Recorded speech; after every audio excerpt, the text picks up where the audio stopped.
This is ACAMS TV. I'm your host, Kimberly Bottom, and we have another great interview for you right here today. This is Susan Galli with Galli AML Advisory. Susan, thanks for joining us. And thanks for having me. We're excited to be here. The topic is correspondence banking. Can you tell me a little bit about some of the enforcement actions and common themes that you're seeing? Yeah, I mean, over the past 10 years or so, correspondent banking has been in the forefront of some of these enforcement actions, primarily because it really is the pipes and switches behind international trade and finance. And so even if it's a case that involves consumer or corporate banking, if it's international, it's going to implicate correspondent banking as well. So, you know, we've seen everything from sanctions violations to AML violations involving correspondent banking, and it's essentially because, you know, that line of business has been identified as a high-risk line of business, and I'm sure we're going to go into some of the reasons for that shortly. Exactly, yeah, and let's talk a bit about how those customers should be treated differently then. Yeah, I mean, correspondent banking, as I said, is a higher risk line of business, and so by definition and by statute, there are certain categories of foreign financial institutions that have to be considered high risk.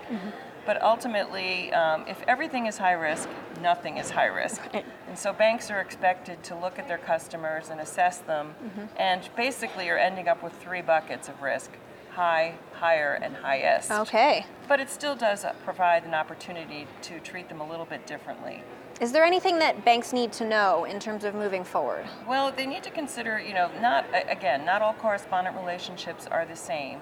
You know, there are certain cases where a U.S. bank is dealing with a foreign bank directly, so that's a proprietary relationship, and that's the least risky situation. Then there are situations where they're dealing with third-party risk, meaning that it's not only the foreign bank that they're processing transactions for, but it's the customers of that bank. Right. So that amplifies the risk significantly.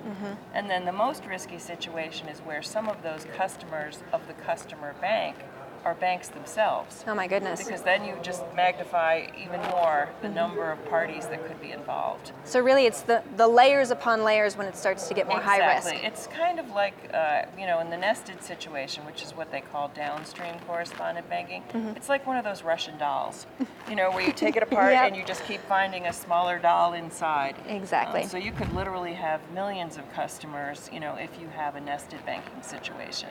Great. Well, thank you so much for sharing your insights. Extremely interesting and super helpful for the crowd here today. So Well, thank you for having me, as I said. thank you very much. All right. We'll be bringing you even more interviews as the week goes on, so stay tuned. This is ACAMS TV. I'm your host, Kimberly Bottom. Thank you for watching.